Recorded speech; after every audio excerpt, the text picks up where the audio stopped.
At this time, I'd like to introduce our Master of Ceremonies, a good friend of mine for many, many years, and my family.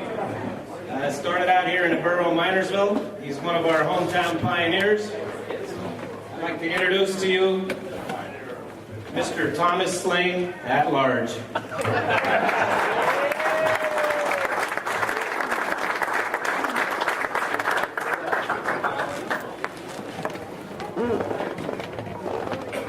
I want to tell the people in the back to have a seat, please. I'm going to keep it short.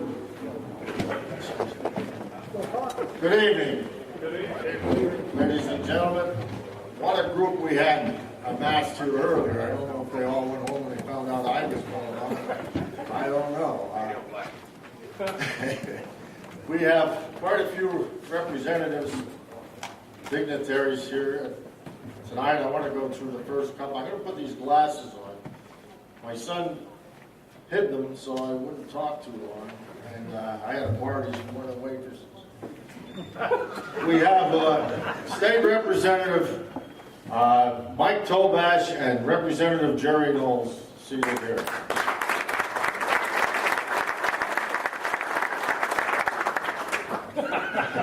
The Schuylkill County Chairman Frank Steinmeier, a good friend of mine. Schuylkill County Controller Melinda Kent. We have our real good friend here, our local boy, State Police Fire Marshal Johnny Burns. From the Historical Society, we have Mike Keatsuck.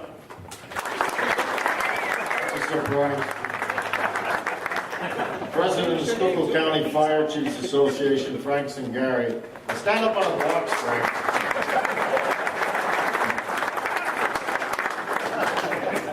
That's a payback. And the mayor of Minersville, Joe Post, a good friend of mine. God help him after Sunday. I don't know if he'll ever get reelected. We have Ed Mann here this evening, and I would ask him to please step up and say a few words. State Police Fire Commissioner Ed Mann. Good friend.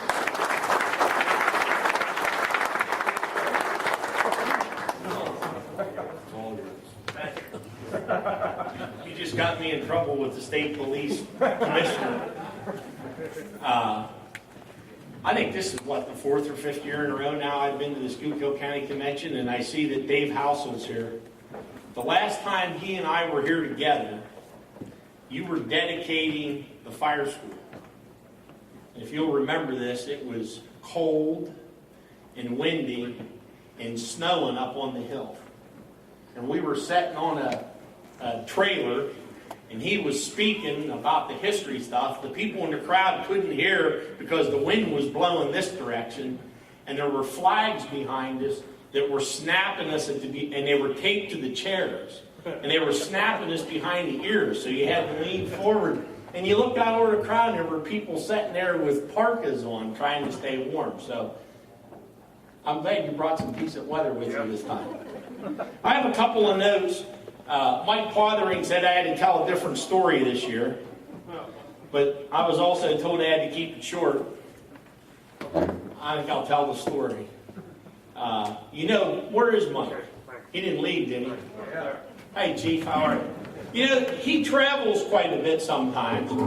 And being the dedicated firefighter he is, he always carries his turnout gear with him wherever he goes. Now, he's probably never told any of you this, but several months ago, he was traveling a little further up into the northeast, and he saw a large column of smoke off of Interstate 81. So he went down into the little town and stopped and said, "Hey, I'm a fire chief and I have my turnout gear, I can help you out." And the chief said, "Well, that's great." And they had a row house off, and Mike apparently has some experience with row houses. So an hour or so later, the fire was out, and the chief said, "Why don't you come back to the station and take a shower and clean up with the rest of the crew?" And the auxiliary's been there cooking soup and sandwiches. You can get something to eat before you get back on the road. Mike said, "Sure." Not one to turn down a mill, as you can see. So Mike went into the bathroom to take a shower, and when he was done, he realized he had left his clothes in another part of the building.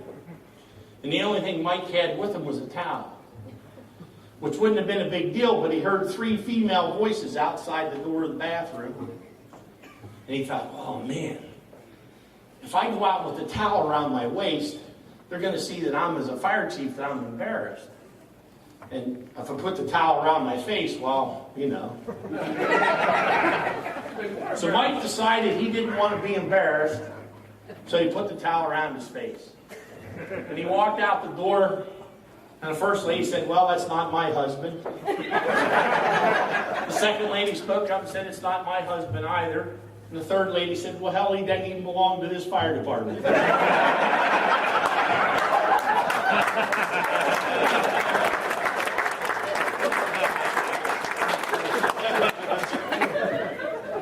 Go ahead and pick on me again, Mike. Grants. Someone mentioned grants earlier. This year's grant program, the application will be available Tuesday or Wednesday following Labor Day. It'll be available for 45 days. Please remember one thing. You don't get extra money if you're the last person to submit your application. Likewise, you don't get extra money if you're the first one to submit your application. Fortunately, I have a lot of legislators that I send updates to on a regular basis, and they get their staffs to start calling people. Now, let me give you an example. The money for this year's program has been available since January. And as of today, we still have 23 organizations that were awarded grants that have not sent in their signed agreements. 23 organizations. Okay? You can't give the stuff away. I don't understand it. Another thing I need to remind you of, and you need to pay attention to this.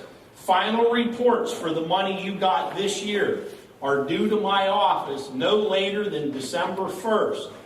If I don't have your final report by December the 1st, when we make the calculations for this year's grant program, you will not be included in the calculations, which means you don't get a grant. Okay? Now, we're going to start sending out reminders to members of the General Assembly with those people who have yet to file final reports. All right? I got to have the final reports, folks. It was mentioned that the legislation to up the grant program is out there. That's an important piece of legislation, but a piece of legislation that's more important to you than raising the money is getting the grant program reauthorized. It sunsets June 30th of 2012, which means the law that allows me to distribute the $25 million goes away. No law, I can't distribute the money. The money will be there because the money comes out of gaming revenue. All right? We're working with both the House and Senate Veterans Affairs and Emergency Preparedness Committees to get the legislation passed this fall. I want it passed this fall, and I'll tell you why. If we have to wait until the General Assembly comes back in February, let's say, and the grant legislation becomes part of the budget negotiations, I will not have legislation for the grants until June of 2012. We will not have enough time to have an application ready by September of 2012. Which means what? You're going to miss a year of the grant.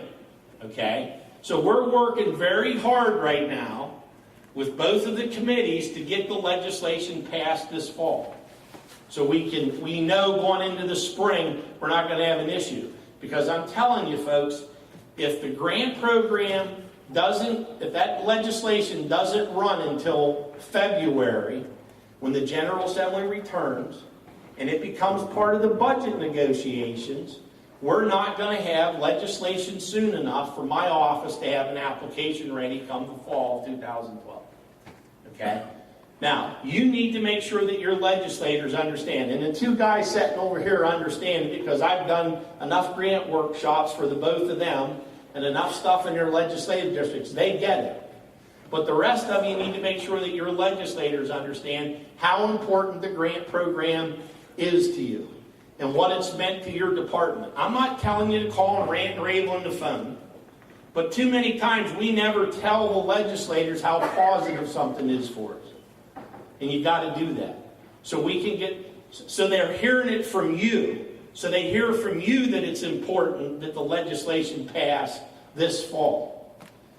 I don't think, honestly, that we're going to get an increase in the grant program in the immediate future. Simply because in order to do it, they have to open up the gaming law. Okay? And I don't think there's much of an appetite to open the gaming legislation in Pennsylvania right now. There are 3 entities that receive a specified amount of money out of the gaming revenue. My office gets $25 million for the grant program. The state police get $2 million for enforcement and that type of stuff. And then Gamblers Anonymous gets a couple of $100,000. Everybody else that gets a cut out of that money gets a cut in a percentage. So in order to up what we're going to get for a grant program, they have to open the gaming revenue or the gaming legislation. And I don't think that's going to happen anytime real soon. So there's 2 separate issues. 1, get the grant program reauthorized. And 2, let's work on getting the grant amount increased, but let's not tie the 2 of them together or we'll have nothing at all to give you. Cancer presumption was mentioned. There's been an alliance created with myself, the Fire Services Institute, the Pennsylvania Professional Firefighters Association, to educate people on what cancer presumption means. If you want a workshop done for your association, if someone contacts me, I'll put you in touch with Don Kunkel and we can get something set up for you. There are actually a couple of attorneys from the Philadelphia area that worked really hard on the legislation to help get it drafted and whatnot that really understands the in and outs. Here's what we really have to remember about cancer presumption, a couple of key points. You have to be using Pen First software because you have to be able to have a record that an individual responded to a call. The individual at some point had to have had a physical that showed that they were cancer-free. Now, the physical doesn't have to be written up. Was cancer-free. If you had a physical and there were no cancers, it's a given it was cancer-free. You have to have a physical at some point along the way. That doesn't mean an annual physical, and there's not a time limit on the physical, but you had to have had a physical. Okay? You have to be a member of the department. A real important thing to remember with this is that you can claim a cancer under cancer presumption up to like 600 weeks from the time you leave the fire service. So there may be people right now in your fire departments that were treated with cancer that may very well be able to get some type of help from this legislation. A very important part of it is this. At the end of 2 years, Labor and Industry has to provide a written report to the General Assembly on the claims that were made. If we do a bad job in getting people awards under the program, it sets the precedence for beyond that 2-year period. So it's important that if somebody wants to file a claim or if they have questions, there's a toll-free number that you can call and talk to the attorneys. And the attorneys will tell you whether or not, yeah, it sounds like you have a case. Don't go to your old friend or your old relative who happens to be an attorney and say, I want you to represent me in this cancer presumption case. Because if you lose it, and it becomes part of that 2-year report that the General Assembly gets, it could set a precedence that could ruin or enable the courts to deny claims to anybody else that comes along. All right? There was an awful lot of effort that went in to get the legislation passed. There were a lot of legislators that put their necks on the line to get it passed. Okay? There were a lot of things that went on behind the scenes that some of you will never know about to get it passed. But it was a long, hard fight. The professional firefighters in Pennsylvania, the IAFF, had an opportunity a year ago to sell the volunteers down the road. because the General Assembly said, you take the volunteers out of the bill and we'll pass it. And the career firefighters in Pennsylvania said, no, it's all of us or none of us. And it took a year longer to get it passed because of that fight. So we have a chance, we have something that we can take advantage of to take care of members in our organizations that may have had cancers. Gents, do you realize that prostate cancer is actually on the list from the National Cancer Institute as a cancer that qualifies under cancer presumption? Okay? So don't think, the bottom line is if somebody in your department has had cancer or has cancer, I would suggest you get your hands on that toll-free number and make a telephone call to see whether or not the potential's not there for a claim. The last thing on my list, last year I know I probably ranted and raved about sprinklers. We lost the sprinkler debate. They took sprinklers away from us. The public spoke louder than we did. The public said this should be a choice that I have as a homeowner to decide whether or not I want a sprinkler system in my new home. They spoke louder than we did. And we lost the sprinkler debate. Now we can do a couple of things, folks. We can bury our head in the sands and say, woe is me, we got beat, the builders took sprinklers away from us. Or we can do two other things. One of them is we need to educate the public on the importance of sprinklers. So when someone decides to build a house, they decide to put the sprinkler in it. The other thing we need to do is that we need to start telling our people it's okay to say no.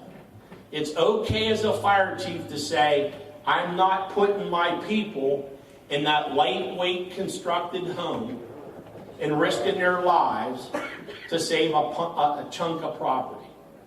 We're working with the Fire Services Institute and others with a grant from the National Fire Protection Association to create some training programs that are geared to give chief fire officers and company level officers some hints that they can use to make up their minds to say it's okay to say no. It's okay to say that house is it's no longer room and contents. The fire's attacking the structural elements. I'm not risking lives to save a chunk of property. Okay? Now, I'm going to accept some responsibility here for something. Only now are we starting to tell the fire service that we should consider saying no when it comes to fighting residential fires or fires in lightweight construction. And in all honesty, maybe we should have been teaching that 10 or 15 years ago.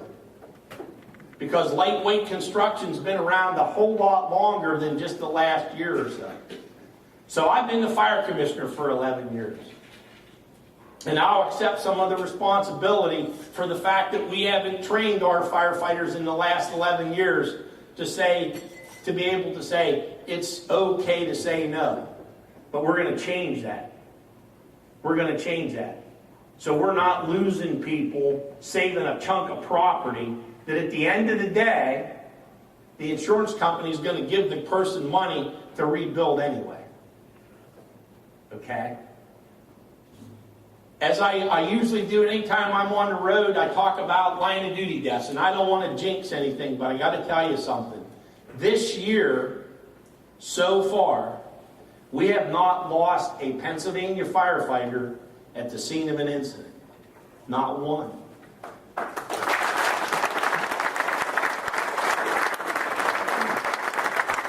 We've had 3 firefighters die of duty-related deaths, some of which, the bottom line is we haven't lost a firefighter going to, coming from, or at the scene of an emergency this year. I want to see that it stays that way the rest of the year. And then going into next year, we start out the same way. Okay? And the only way we do that is with your help. With your help. And it's not just the chiefs. It's not just the drivers. It's not just the firefighters. It's everybody sitting in this room. Everybody sitting in this room. So enjoy your convention. Please, if you're going to have fun, but do it with some style and dignity. I don't want to read anything in the newspapers over the weekend or get any phone calls from the EOC about any bizarre stuff. So enjoy yourselves. Enjoy yourselves, please. But do it with some class and some dignity. Thank you.